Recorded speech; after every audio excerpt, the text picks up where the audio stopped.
You sacrifice, suffer, succeed, right? Every business has challenges. Even when you do everything right, somebody's not going to be happy. So yeah, is it hard? Is it tough? Absolutely. Here, because everyone wants a $17, $20 million, $30 million business. Everybody wants an exit, but what's it really take? Welcome back to the Exit Rich podcast. I'm sitting here with Josh and Sean Taylor, who actually owns Roofing Pups, and they went from doing probably $2 million last year to they're on pace to do about $17 million, all retail, no insurance this year. Guys, welcome to the podcast. Can't wait to everyone hear your story. It's exciting. Josh, Sean, start first. Tell people who you are real fast. Okay. Come on, why don't you just... Yeah, I'll go. But try to be polite. Let's go, Papa Pup. Let's go, Sean. Yeah, Josh Taylor. Been in home services for going on 12 years now. So had the power wash company. You knew me from them. We met back in the day. Ecotech. Yep, Ecotech. So, you when did you get involved with home services? Was that 21? Yeah, about 21, 2020 or 2021. Yeah. So it was about that time we decided we were going to get into roofing. My brother was working at Costco. We were on a trip with Dad. Vacation, family vacation. Yeah. Said he was talking about retirement, and he was like, I think I want to sell the business. And we kind of laughed, and we were like, well, you really don't have, anything that you could sell. It's just you, a bunch of subs. So, we talked about, partnering up, and I was still real busy with Ecotech, but long story short, we made it work. You ended up leaving Costco. We partnered with Dad. We got into roofing and siding. You were just doing windows and doors at the time. But then we came up and visited Cherry, and we saw what you guys were doing. And you were like, dude, you got to get into roofing and siding. So anyway, we partnered up. What was it, 20? That's right. You and Luke came up and spent the night at my house. Yeah, you came up too with us, right? I came up. Yeah, I came up. We shadowed Cherry for a day. I could have swore you came up before and stayed at my house for a night. But that was the talk about the power washing, right? We were talking about. I forget why. Yeah, that's right. You guys came. I remember you spent the Saturday and Sunday there with us. Yeah. But you were telling us, you were like, look, man, I'm going to get into home services. Like, I got 2 companies. You were telling me how they're about to sell. You like 10x them in a year. And we were like at the same time having that conversation with our dad about like, look, we got to get into roofing. So you invited us up. Sean and I came up. We met your team at the time at Cherry's, saw what you guys were doing. We were like, oh, this is going to be great. But at that time, you didn't have LB Capital. You were still with One SEO. I was. Yeah. So we basically went back and, we tried to work it ourselves for the first year. I think that was 2023. Yeah. We did a decent job. And what was Dad doing? Like $800K in revenue? About $850 the year before us. And we took it to about $2.5 million the next year. But then at that time, you were transitioning. I think you sold Cherries. You had sold One SEO. Dill. Yeah, you got like 3 exits, right? Mm-hmm. I have 6 now. Yeah. So we thought they were 7th. That's right. Yeah. So I think we were at a wrestling event or something. You and I were talking, and you were like, "Look, we gotta. You should just come check out what we're doing with roofing. Like, we should talk about." I think we were at Jason's wrestling camp. Were we? Okay. I think so. Maybe we're somewhere. Yeah. Yeah. I think it was Keeson's camp. Yeah.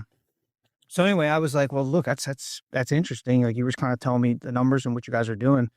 It just, to me, it made sense. It seemed like a faster path to help my dad retire, right? Our dad was, looking for a way out at some point. And you had the blueprint too. So, I'm a big believer.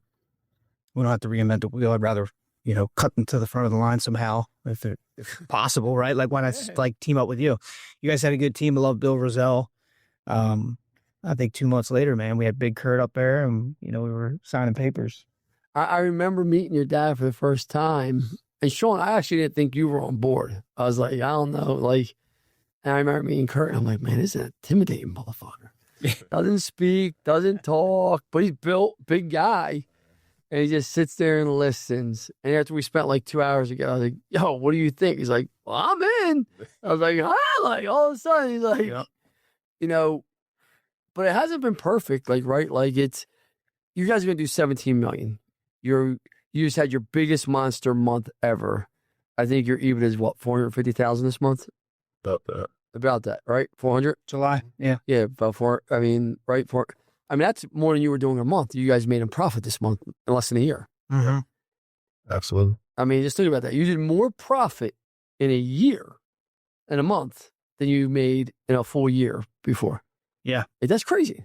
It is. We were talking about it the other day.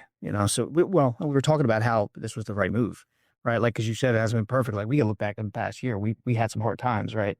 Yeah. It is hard. Everybody does. That's the hard time, Sean, because people think like when they partner with me, I come into the business, I'm answering the phones, I'm teaching people how to sell. Like, none of that happens, does it? Like, we don't even talk. I mean, how often do we talk, to be honest?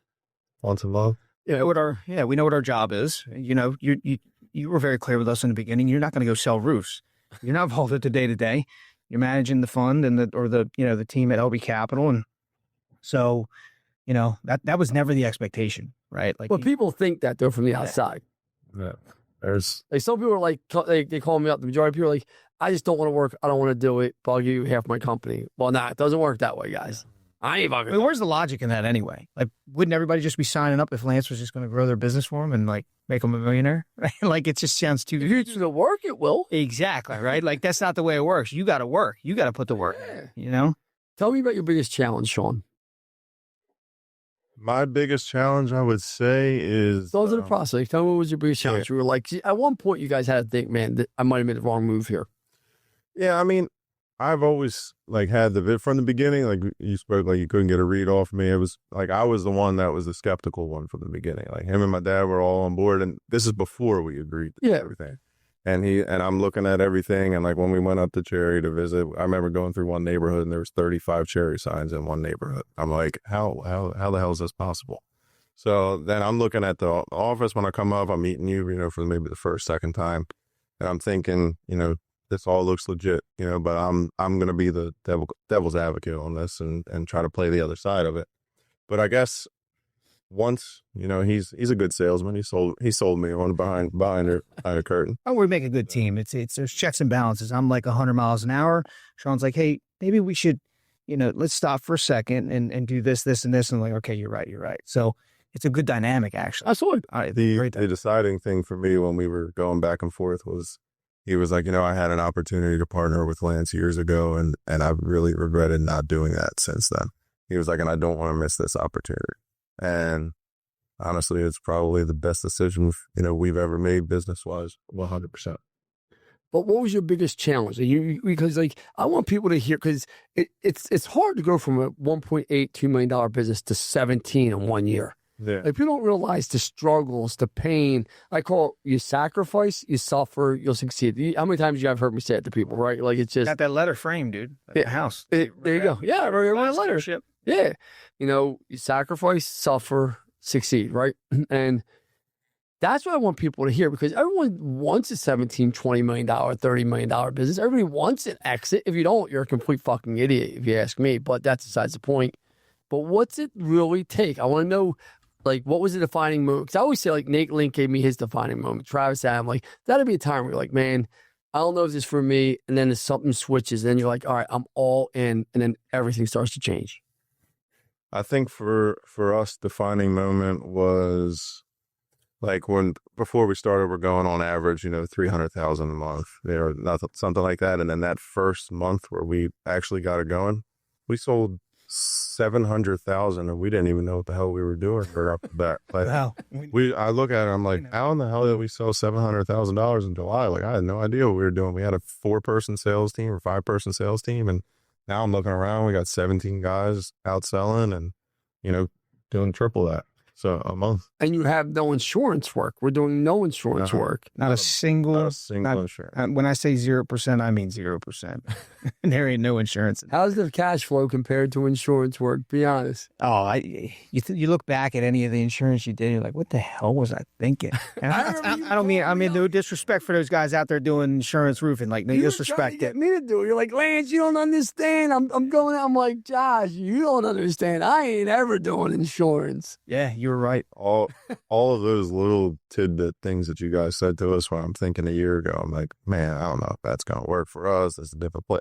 Every single thing that I've gotten from you, Mike, Bill, has all come to fruition. Every single thing, and it's all just things that I was definitely skeptical of, that I just didn't see the bigger picture. But Josh, it's challenging. Like, you lead that unit down there, a lot of different personalities, a lot of sacrifice from your time. You guys both got kids. I know your kids were real big into wrestling, obviously. Dude, like, it is hard. like to lead people, to coach people. Can you talk about that, Josh, like in the vision? Because I think everyone just thinks like, it's easy. Anyone can take this company from 2 million to 17. Anyone can do this. It's a whole different level, dude.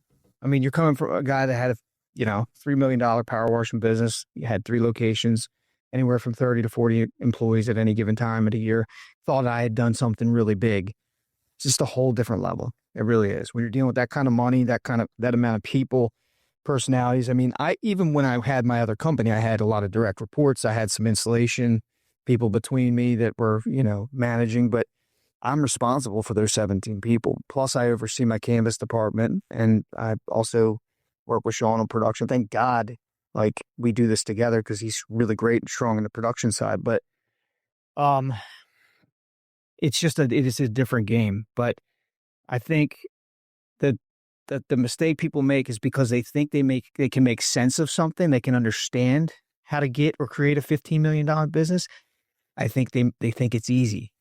It ain't. When you're in it and you're doing it, you got to show up every day. You got to be that like driving force. You can have a bad day, bad night, but you got 15 people to lead every morning. Absolutely. You got to come in, and you got to come in with energy, dude. I mean, I'll be in the other room some days and I'm like, I'm just feeling this way, but slap myself, do some push-ups, and I got to get up in front and lead those guys, So, I don't know if I'd have been able to do that, 5-10 years ago. Everything I'd done up until this point's got me to this point. Right. And so the coaching from Bill, the coaching from Mike, that's been the hardest thing for me, was like having to admit where my blind spots were as a leader. Right. And it's hard. Lack of attention to detail on certain things and being held to higher standards. It's the little things. If you're not doing the little things right, you're probably not doing the big things. Oh, that's a fact. Can't do step one. You can't do step two. Something I had to really learn and embrace, because I didn't see the value sometimes in those little things. So, I always say, it's the details that win you anything in life. And people are like, what do you mean? I'm like, you're only going to do the big things once or twice, but it's the small details that you do consistently, do them right, is what wins. It's almost like in football, the line wins you the game. I truly believe that with all my heart. Your line wins the game. But the line, no one even likes the line. No one likes watching the line. I coach football now, believe it or not, Josh. Might win Coach of the Year one day. I doubt that. But all I do is look at the line. And my offense coordinator and other coaches don't understand why. I'm like, because if I can get the line to go, the rest will go, right? The details, if you pay attention to the details, the rest goes. It just starts going. The roofing space has changed. You come from power washing. How's that going anyway, that business? It's going well. I mean, I've got a great GM. I'm really lucky, right? But like any business, I'm going to give you the truth. Like, I'm the driving force in that business, right? So my focus is not on that right now. So it's kind of flat where it's at with growth, and I'm okay with that. That was part of the plan. But and that's just a testament to these businesses. The operator is where the value is, right? Like, without a doubt, it's all in the operator at the end of the day. Every business I've ever had not make it. So, where was I? Was at Jeff Jordan Wrestling Camp? I was at Jeff Jordan Wrestling Camp, and a guy walked up to me. And he goes, "You're Lance Bachmann." I go, "Yeah." He goes, "I follow you on Instagram." That's awesome. Man, you got the Midas touch when it comes to business. Everything's gold for you, huh? I said, "Nah, man. That's not true." I said, "Do 90% of my business growing or successful? I have a very high success rate." I said, "But I do have some that don't make it." And he goes, "Why?" I said, "It always comes down to one key thing." He goes, "What?" And he started saying, "Money." Nope. He's like, "What? The area you picked to do the business in?" Nope. I said, "It comes down to the fucking leader in that business. It's the number one thing. If you don't have a leader in that business that drives it, owns it, treats it like their own, and literally lives the life of being a leader, it cannot be successful. It's impossible." Can you talk about that? Because I think that's probably, and they're hard to find. Saying that it's all about leadership is one thing, but really believing it and actually owning it is a different thing. And what I mean by that is I think a lot of people say like leadership, but I'm talking ultimate accountability, right? Like there's a book, Jocko Willink, The Extreme Ownership. Yeah, it talks about how one SEAL team, there was 2 teams, like one was struggling carrying the boat and then the other one was crushing it. Well, he took the strong leader from the one and he switched them.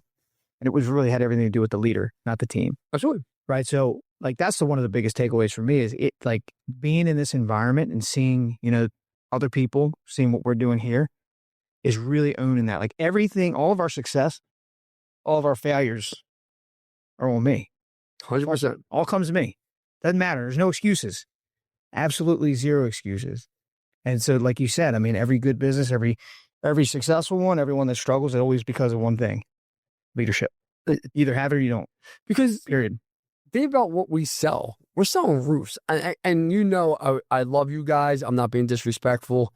And I say this to everyone, like, roofing is not hard. It is really not that complicated, right?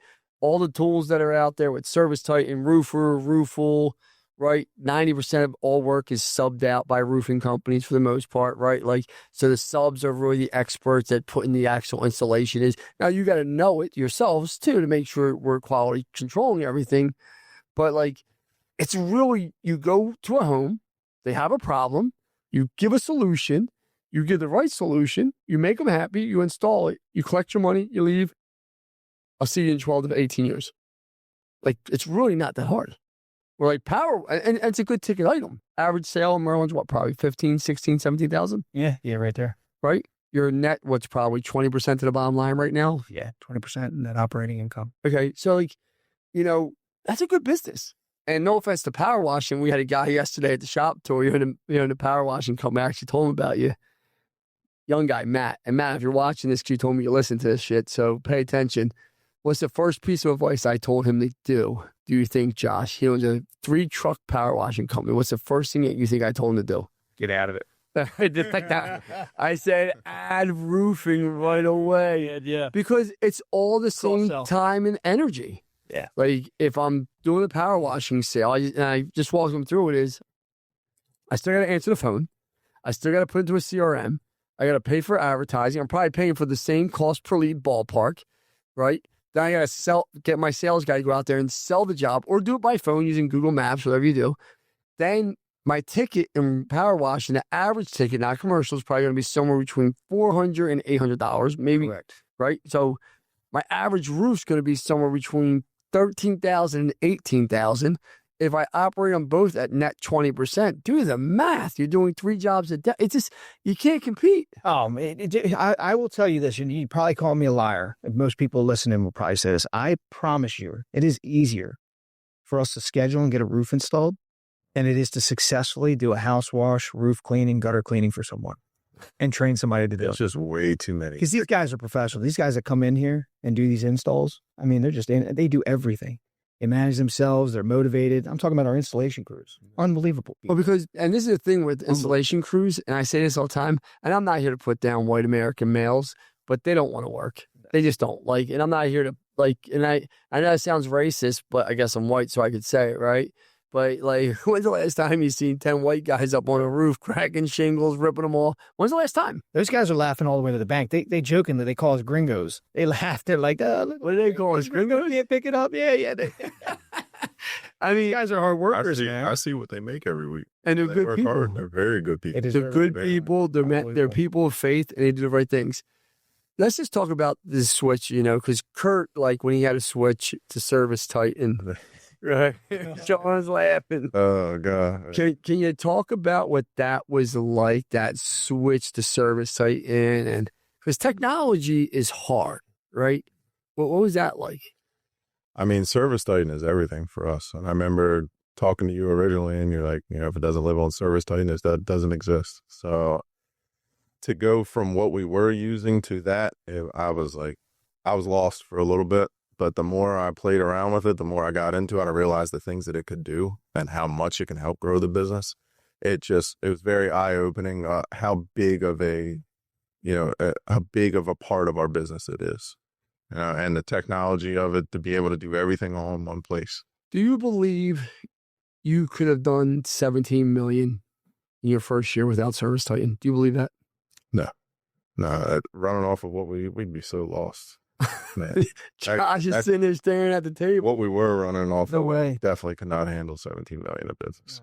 And a lot of people, it's because the adoption of technology, right? They don't want to learn. It is frustrating. I don't care what anyone says. I'll be the first to say, when you take Service Titan on, it sucks. Like if people are like, man, like you're friends with R. I'm like, yeah, I'm friends with R, but that doesn't mean it doesn't suck, right? But the end result, I always talk about the output. You guys know that, right? The output is way worth all the aggravation on the input. Like it just is. Let's talk about, dealing with the suppliers, because you used to do it. You don't, I came in. What was that price when you saw the pricing, how you guys got right to the front of the line for all jobs? Like you don't have to wait for things. Did that change the way your business flows? Like talk about that, because Beacon's been a great partner to us. Beacon has been great when we have to use ABC. They've been great for us. The difference I would say is before, when it was just him and I doing this, I'd call and be like, hey, how soon can you get this out? I'd be like, oh, 3 days from now, I'll drop it for you. Right now, I can pull my phone out, call my rep at Beacon and say, I need you to drop something first drop tomorrow so we can install it, and they'd have it out there immediately. Like whether we're in business hours or not business hours, like they'll bend over backwards for us. And it makes a difference because nobody else is going into that home right now and saying, I can put your roof on tomorrow. And we can make that happen if we need to. And people don't realize speed to lead and speed to install makes a big difference when you're trying to run numbers. Can you talk about that, Josh? Like telling someone to wait for 3-4 days for a roof, like you said, Sean, coming out and saying I can do it tomorrow. Speed. You wait a couple days, especially on a one-call close, you're going to get your feelings hurt a few times. Yeah, explain that. Yeah. Some people buy before they're sold. I mean, so it's one of those things where like the speed is important, right? I mean, people get buyer's remorse. You want to show that you're on top of things. I think people are looking sometimes for a reason. When you come into their house and in 2 or 3 hours, sell them a $15,000, $20,000 system, they're looking for reasons to say, hey, I didn't make a good decision sometimes. That's just fact, right? And so if you know that, right, like that's how you tailor your sales process, and that's how you deliver on the back end after you make the sale to push against that, to over deliver for the customer, right? The 5-star experience is what I saw. So it's everything. We're a speed to lead organization, one call close environment, but we also follow up as well. I mean, only 30% of your calls are closed on the first one. Yeah. I mean, so like, even if you're going for it, but you look at it statistically, 70% are done on follow-ups. Yep. So like, it still shows you guys are doing the right things through the process, because people, when you have to follow up, we're probably going to, what we say, 2 to 3 other quotes. Always. It's the same objection. It's an open playbook. We know what we're going into every time. That's what makes it so easy. At least that's what I tell the team. What? There's nothing new. It's the same objection every time. We know what we're walking into. Give us the biggest objections that you hear. Get multiple quotes. Price. The wife. The wife has to be the hardest one to overcome. Mm-hmm. Because multiple quotes, I feel like you'd overcome that. Is there anything I didn't do here today? Customer service, you don't believe the price is fair. Like, I feel like you talk your way through multiple quotes, right? 100%. The wife, I don't know, like, if I ever had to overcome something, I had to talk to my wife, because I never do, but that's besides the point. But like, what could you say that? Like, like any objection, they're handled early and often, right? So you should be, during your discovery process, when we sit at the table, when I first get in, I should be finding out what your decision-making process is like. Who else is involved with that, right? We've talked about, there's been situations where that, if someone's incredibly direct about how they make decisions, that the partner has to be involved. And so there's ways of two-stepping that, setting follow-ups or times to come back when both are there, or, being very direct and saying, well, listen, if you like what I have to say today, right? If we have something that actually works for you, are you in a position to get a hold of them? Right? Like, be direct. When we get them involved today, are they? When you sit down and talk to your wife tonight, what's the first thing she's going to ask you? How much does it cost? And I just told you that, there's probably 3 different types of contractors out there, and the low end guy is going to have a better price. So you're really setting her up to give you bad advice if she's just asking about the price. That's usually how I will roll through it. Hey everyone, thanks for joining us today. I want to give a quick shout out to our sponsors, Service Titan and Rilla, our technology of choice to helping us scale and grow our business, and making sure all of our viewers have the technology to scale their business, so when they want to sell it, they're able to. When I met you, I think you were selling for $400 or $500 a square. Is that correct? Ballpark? I think, we were average somewhere in the mid fives. I think like 550, 575. Yeah. And it was still hard to make money at that number. Oh, yeah. Arguably, we were not. And we were overpaying ourselves on commissions. So we were like, the company wasn't making shit, probably. I mean, but now we charge $850 to $900, which I think is a fair price. Like, I think that's more. I actually feel like we could charge $1,200 and for the experience we give, but I feel like being in that mid-range, $850, $900, like what it comes out to be, that's about the average it comes out to be, right? Yeah. Yep. So $950. $950. And I believe I truly mean we should be $1,200, $1,300. You guys know I believe that with all my heart. Like, I agree. Yeah. you know, what do you think? Do you think you can scale a profitable company now that you guys been here for a year? Do you think a company not make money yourself at 300, 400, 500? Do you think you scale a profitable company at 500, or do you think you have to be around that 900, 850 range?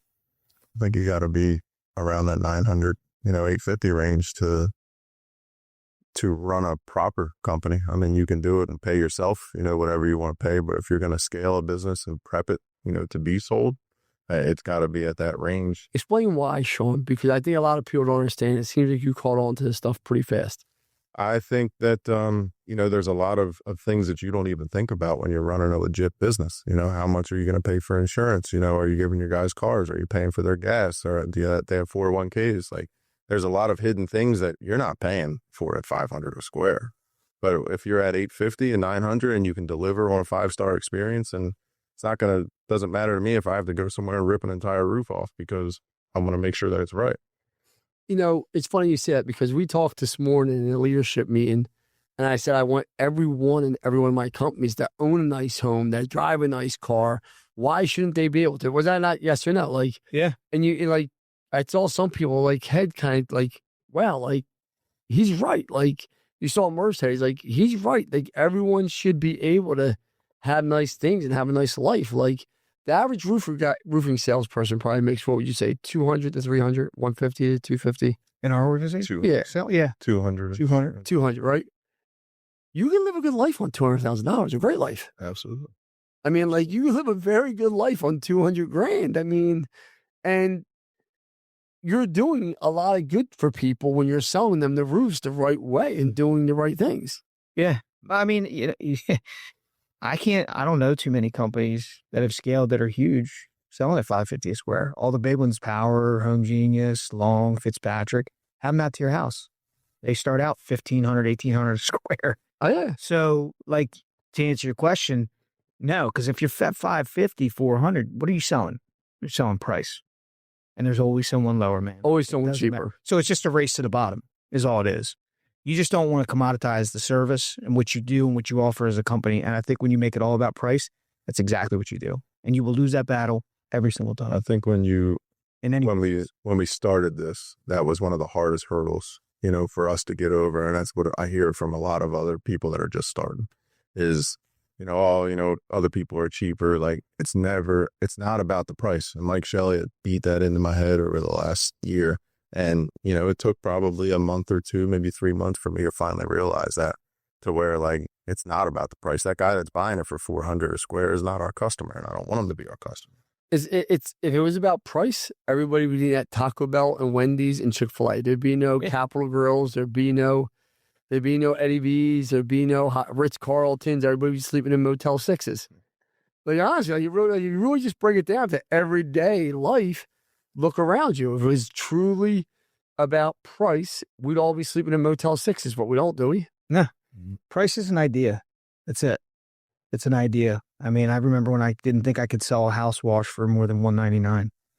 And then once I got some coaching and I got through that belief issue, we were selling $1,500 to $2,500 packages for cleaning houses. Here's a question. Roofing Pups. What was the name of your company before you bought it? Before you changed, Airtight Exteriors. Airtight Exteriors. How did the rebrand help? I think it helped a lot. It's sticky, man. It's different, right? Everything in roofing is this masculine roof line of a home with blues and blacks, and Then we just had this conversation. Different. Alpha Roofing, Lion Roofing. I'm not making fun of these fucking guys, but I'm like, who would ever name their shit like this? Well, you have to think about who are you selling to, right? Like, who makes the decision in the home a lot of times? Women, 80%. Right? The wife, man. So what I like about the brand, I think it speaks to the female a little bit more. It's very disarming, right? Who doesn't like puppies, like dogs? And it's sticky, man. People see us, they remember us. They just, I see your cars everywhere. I mean, I get that all the time. So it's I'm in home, so I get it from customers all the time. So I'm out doing sales, and how I explain it all the time is like, we want to, if everybody's doing something, we want to do something a little different. You know, everybody's got that strong, masculine, you know, name, some brute, manly name. And we wanted something that was a little bit more, you know, softer, you know, more inviting. And 70% of the time or 80% of the time, I would say, I'm there meeting with the woman of the house. You know, I won't meet the husband, the boyfriend, the man of the house. The woman of the house is the one making the decision most of the time. And how they like the name Roofing Pups. I can't tell you how many people are like, oh, we chose you because we loved your name. And like my 15-year-old, he won't let me drop him off in front of his high school in the car. He makes me drop him off. Makes me drive him off the car. I see him. Yeah, but my 4-year-old loves it, and he calls all of our cars the Roofing Pup car. He calls my dad's car the Roofing Pop car. The Roofing Pop car. Yeah. It's a fun brand. I mean, that's all there's. It brings fun to the brand. We joke, we're like, we put the woof in roofing, you know, and so we have fun with it. It's cool. It's different. Well, I mean, it's branding matters, right? Like social media matters. How you communicate your brand matters. I don't think a lot of people put thought into their brand. I think they do what I like instead of what the customer likes. Yeah. Well, and what people have to realize about their brand is it says everything about them, right? So like, when people are looking, if they Google roofing services, right, and they look at 3 different options on the GMB section, and they see Roofing Pups, but then they see Alpha Exteriors, Next Day Exteriors, right, all the same shit, but then they go with Roofing Pups. They've already made the decision. Like a lot of people are that say they love the brand, they're already sold. But you can only mess so up much conviction for the brand. So you talk about a qualified like lead and like. When they see they say that, we know we got, like, that's a sale there, man. When they see a catchy name with good reviews next to it, you jump right to the top of the list. Yeah, I mean, how many reviews do you guys got now? Between combined on everything, about 700 or 800, I would say. Yeah. I mean, think about that. And how many did you have? I mean, because we force reviews a lot. Like, I'm a big believer in reviews. You probably didn't have 100 reviews prior, did you? No, like 9 in the 90s, probably. I mean, think about 80s. that. Yeah. In 1 year, we went and got that many reviews. And do you think the reviews impact your business drastically? Everything. People are more likely to make a decision off reviews than they are a referral from a friend or a family member. And that's actually a true thing. I read that somewhere. But reviews are everything. And it's not that you need to have a 5-star. You need to show that, like, you're going to see people that are going to have, you know, something to complain about. But how do you respond as a company too, right? Like, what did you do about it? Absolutely. What is your response on the review? Like, anyone that says they're all 5 stars, it's either doctored up or they're lying, right? Because it's just not possible. Every business has challenges. Even when you do everything right, somebody's not going to be happy. Oh, yeah. So it's like, you know, I think what really people that are buying or shoppers are looking at, you know, how do you respond as a company? What do you guys think about your financial literacy from a year ago to now? Understanding P&Ls, gross profit, net income. Like, has it been a drastic change for you? You know, or has it been? Yeah, I would say it's been a huge change. Like, we had P&Ls, but not to the level of what it is at this point. And like, how I understand it when we do our P&L review meetings is things have become way more clear to me, you know, to the bottom line on you know, what we're trying to get to. And I would say that I have a significant, I understand the P&L significantly more than what I did before. What about you, Josh? I mean, you know, coming from a guy, I had a lot of experience with the financials, balance sheet, statement of cash flow, P&L, working at Automate Grow Sell and doing some small business coaching. But I think, you know, having a business that is now run by true accrual and really being able to understand that and see that and be able to make live decisions like, you know, weekly, monthly, based off the P&L, that's been a game changer. Huge, whole different way of running the business. And the chart of accounts too. Learn some different things that, you know, in terms of like cost of goods and understanding some of the different costs and where you can put things. Yeah. And even add backs and EBITDA, things like that. Because all I do is live through the financials. Like you two know me, like that's probably what you say 90% of my conversations with everybody is financials, right? Financials and leadership, right? Like be nice, be a good person, right? How many people do you think don't really pay attention to the financials and that's their biggest struggle? Like they just think I got cash in the bank, I'm good to go. If I'm going to be honest with you, I was one of them, 100%. And I had to stare at it with my power wash company. I think sometimes because you don't want to look at it, I used to make excuses for things when I looked at the P&L before, I'd even bring it up. I knew, you already know. So that was a big change for me. And I think that's why this works so well. Like, you are the steward of the P&L. And so if something's not right, we can tell you, we can feel like we understand, it's easy to make an excuse, right? Is what I'm saying. But now it's like when you're held accountable to the numbers just don't lie, right? So like it's a whole different, like for me, it's a whole different way of running the business. I'm better for it, like, to be quite honest with you. So it has to be a struggle though, because I'm just to the numbers. I'm very direct about them, Sean. Like, it has to be a struggle to hear like, yeah, like what you would have considered a good month a year ago. I'm like, nah, we only made $100,000 last month. That's not a good month. Yeah. Well, we met 2 months ago or so, and had some hard conversations about things, and I knew that I needed to make some changes on some stuff, and the very next month was our best month ever. Yeah, I went out and had individually the best sales month that our unit's ever had. Yeah, but that's what it's about, though. I think, I asked you guys all a question this morning about, hey, listen, guys, who wants to work with people they like, right? And everyone raised their hand, except for who? You.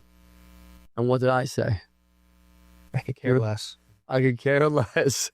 I want to work with people that move the fucking needle and win, right? And I think that's where people misconstrue. It's a bonus. Yeah, of course, I'm human. I want to work with people I like, but I could sit across from someone I can't stand if they move the needle, because I'd rather be with someone that can move the needle than someone I like that can't move the needle. Yeah. Can you talk about that mind shift change? Because that's the biggest thing if we get anything out of this leadership meeting, because as we grow and we continue to grow, I think that's the biggest thing a lot of people get caught up on is, I call it the boys club. Makes sense? Mm-hmm. And a lot of people get caught up in the boys club. I want to be around people I like. I always say cops hang out with cops, firefighters, I'll tell you, drunks hang out with drunks, people that cheat on their wives. Like, can you talk about that mind shift change? Like, I don't care if I like you or not. Let's go move the needle. Yeah. What I heard you say was that, like, you followed it with, like, that's a bonus, but that is secondary to performance, right? So, like, ultimately, like, you have to lead off logic, not off heart, right? And at the end of the day, and that's tough. Not saying you need to be a heartless bastard when it comes to business, but, you don't make decisions based off of being liked or whether you like somebody, right? You look at their performance and what kind of value they're adding to the organization. So I agree with you 100% on that. But I think we all need to be told that, though, every once in a while, because you get lost in the weeds, right? And as you're in the day-to-day, it's easy to, let's just say. Absolutely. So that's what I took from it. What about you, Sean? I mean, there's challenging personalities, for people, especially for him dealing with a large sales team like that. But at the end of the day, if we're all going in the same direction, like, that's how we're going to get to where we need to be. And I don't need to hang out with you after, go to a bar, drink, get drinks, stuff like that. But I think that we all have the same vision, and that's what's most important to me. Everybody being on the same page, everybody wants to make money. Sure, we want to have fun while we're doing it, and but it's definitely a challenge. It's a balancing act, right? Because I want to come to work every day and have fun, but the reality is this: I don't. Some days are better than others. Some days are worse than others. Some days I look at people and I think, fuck, man, you have a brain inside your fucking head, right? Like, I mean, honestly, right? Like, but then some days I'm like, man, I get the best person ever here. So here's a question for you. You guys do a lot of financing. What percentage of your jobs are financing? 75, 80. Yeah. So do you believe you could grow to a $17 million business and be doing what you're doing without financing? Absolutely, there's it. Maybe even hesitate. Can you tell me why? You guys remember, I've never been home and sold anything inside of a home. Well, so I'm losing you guys as the experts, right? Let Sean speak first. Yeah, I mean, we always joke around, like, part of my sales pitch is like, oh, you didn't wake up today and say, hey, I want to buy a roof today. It's usually because you got water coming in, and then who usually has $20,000, $30,000 just sitting in an account somewhere? Like, the percentage of people out there that have that are very slim. Absolutely. So everybody's got kids in school and money going this way, going that way. Nobody has this chunk of money sitting around. So when you give them the opportunity to be able to pay for something that they need at a reasonable rate, people jump at it. Yeah, I mean, I think there was a study done recently. I heard it was the average American has like less than $6,000 in their savings account. And do you think that they want to spend that? That's such a true thing. Man, holy shit! The average American. I'm gonna just I just gotta because that is like that seems like extremely low. Mm-hmm. What's the average ChatGPT in it. American? Josh about to get fact checked. What's the average American have in their bank account? No, I believe it. We want to know why? Because you heard me, how pissed did I get when Nate Link brought about that sales guy's commission and didn't pay it? How fucking boiling was I? Have money. Huh? Oh, man. No fluff, no excuses.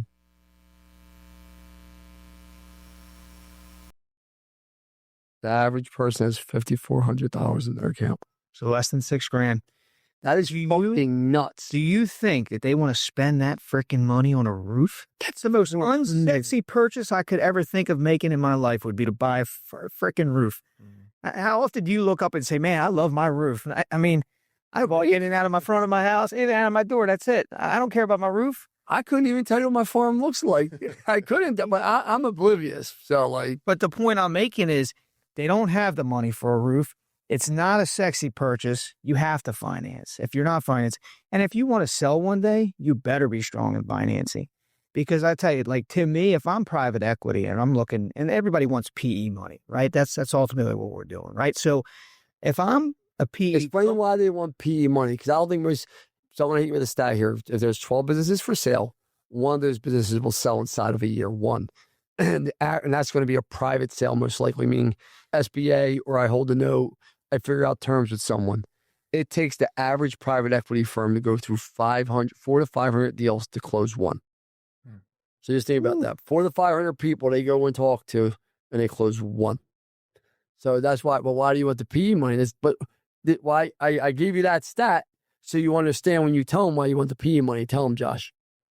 Oh, you're going to get it all. You're going to get a big chunk. Not too many people can hand millions of dollars over and sign a dotted line all within an hour. Like it ain't happening. I mean, obviously, I'm not talking about that whole due diligence process leading up to it, but correct. The point is, how many people are going to come by your business? How many people are dropping $36 million in an account when you close? Not many. You gotta, if you're a lifestyle business owner, you may have somebody that wants to buy it from you, but that's going to be an annuity deal. You're going to owner finance that. There's so much risk with that. You want the PE money, but if you're selling the PE wants to see a strong sales organization because they know that's where the value is. And if you can sell financing, that means you can sell in a good economy and you can sell in a bad economy because you can sell to people that don't have the money. Period. That's how I look at it. Oh, yeah. Here's a question for you. Because people have to ask you about your experience with LB Capital at this point, right? I'm assuming. Mm-hmm. And I think people see things from the outside. Some people see things, but you guys get to live it day to day. What would you say your overall experience is with LB Capital as a whole? Because there's been challenges, good, just bad. Just be truthful about it. I mean, the numbers speak for itself. I mean, we've not only just business wise, but personally, like what we get from leadership from you, Bill and Mike. Like I've grown tremendously just as a person, but business wise, to go from 2 million to 17 million in 1 year, I mean, kind of speaks for itself at that point. Like I feel supported. Anything that, all the struggles that we had as business owners before, like you guys basically laid out the playbook for us to do it. It works. It works. But it's hard though, Sean. It's extremely hard. Yeah, it's extremely hard. It's not an environment for everyone. I'm going to be clear about that, but I'm proud to say that. And I'm going to tell you why, because it's not, if you think you know everything, if you think that, you're going to come in and just do the same thing, it's not the place for you. Like if you're hungry and you want to grow and you want to take a look in the mirror and you want to figure out where you're at and try to figure out how to get to here, this is the place to be. And I told you this morning, that was one of the reasons that I joined. And, for me was trying to figure out how I take myself to the next level professionally, right? And get someone to push me. In my business, I was the guy pushing everything and driving. So I haven't been coached since I was back on the mat, probably, really, by someone. So I looked at it as an opportunity for that. So yeah, is it hard? Is it tough? Absolutely. But if you're hungry and you want to grow and you want to be successful You want to be around a world-class team, and like, this is where you want to be. But it's going to be tough. It is, because you could see it's even tough between the LB Capital leadership team at times. Like you saw this morning, I was boiling on a few things, right? Sean's laughing, like, because I can't hold it back. I am who I am. I tell people, like, it's the good, the bad, the ugly. This is what it is, man. Like, there's no bullshit. When I heard that kid didn't get his commission, I wanted to take the fucking laptop and throw it across the table. Like, you saw me. I was like, just pay him. Like, that money means more to him than it would ever mean to us. What are we fighting about here? I mean, I don't know how much commission could have been, but let's just say the average job is 20,000, 10%. We're talking about $2,000 that you might lose. Because I know I'm not walking away from a deal for $2,000, but you could see a salesperson quitting over $2,000, couldn't you? Oh, absolutely. You didn't even hesitate. And I said to everybody, don't forget where we all came from. Well, it can kill your culture too. It can create a conversation that you're not a part of as the leader in the background, and you don't need that. And it shouldn't happen anyway. So it like you said, it's getting taken care of. It was, isolated incident, but I'm just glad we have the leadership to identify those types of things. And, our position on it is like, our people make money here, period. Oh, yeah, you make money. That's just the way it is. But, I always say this to people. If you do the right thing, you never got to look over your back for when you do the wrong thing. Because so many people look over their back because they're doing the wrong thing. Like, I never got to look over my back because I know I'm always doing the right thing. You know what I mean? Like, that's why everyone has access to the financial. I don't give a shit. Like, go ahead. I don't make no money out of these companies. When's the last time I took a penny out of Roofing Pups? Yeah. Never. Like, damn, I don't give a shit. Like, get to it. You know what I mean? Here's the last question for you guys. You guys had your best month ever in July. You crushed it. 400,000 plus in EBITDA, pure profit. Do you just go hard now? Do you see it now more than ever? Is it becoming real to you now? Or are you still a little bit like, I'm not sure? You're like, fuck it, I'm all in now. I think you guys were all in a little bit before, but I'm just saying, like, it has to be a pretty good feeling of seeing 400,000 plus profit. And it took a while to, get over a hump for us, but that was a personal, hump for us to get over. And as soon as we saw, that monthly hit 1 million, then it's like off to the races after that. Yeah. And I think that now that doing the numbers that we're doing, would seem they're going to be the norm at this point too, doing $2 million, as soon as we hit that. I think you did 2.5 last month, right? Install, right? Now, install was 1.6. 1.6. 1.6. Sales was how much? And that was Planet install 2.1. Both ones. Yeah, 2.5. Yeah. Both 1.6. And that's your best month ever. Yeah. Best month ever. I beat them in production by like 5 grand. It's the first time. Oh, shit. They'll get all rowdy over there. Here's a question. Do you guys hit 2 million this month? This month? Yeah, we'll hit 2 million this month. I love that. There you go. We got the horses. You got the horses. We got a hell of a team. And we got great leads. I mean, we have everything we need to be successful. We just execute. That's it. And that's me. That's my job. I got to make sure we execute. So, the question, what was the question again, man? Yeah. How do you feel about what's going on? You said your best month. How do you feel about the momentum, the steam? The momentum's great. I mean, I was already committed and all in, but I'll tell you, it feels good to see us starting to get there now, like to be on the runway, like to do the 1.6. And the funny thing is, when we were kind of stagnant for a little while at like 7, 850, somewhere in there, we're like, man, it seemed like it's going to take a lot to get there, but it wasn't. It was just tweaking a couple things and being a little bit better as a leader about certain things, a little bit more high level of accountability. And it just went like that. We were looking at it this morning on Service Titan, the growth curve. It's like, boom, baby, let's go. Let's keep it going, I think it was Mike Shelley coming down, doing a house call at our office and getting in our ass a little bit. And yeah. The next month, we just took off after that. Those conversations you hate, but you love. You learn to love them. They're gifts, man, They are, if it's handled the right way, they are gifts. If it's handled the wrong way, it becomes the trash because everything gets destroyed. Well, a wise man looks at it as a gift. No doubt. Like a fool would be, looking at it as trash. Yeah. No doubt. Thank you guys for being here. I appreciate it very much. Thanks for having us, Lance. Yeah, get a picture.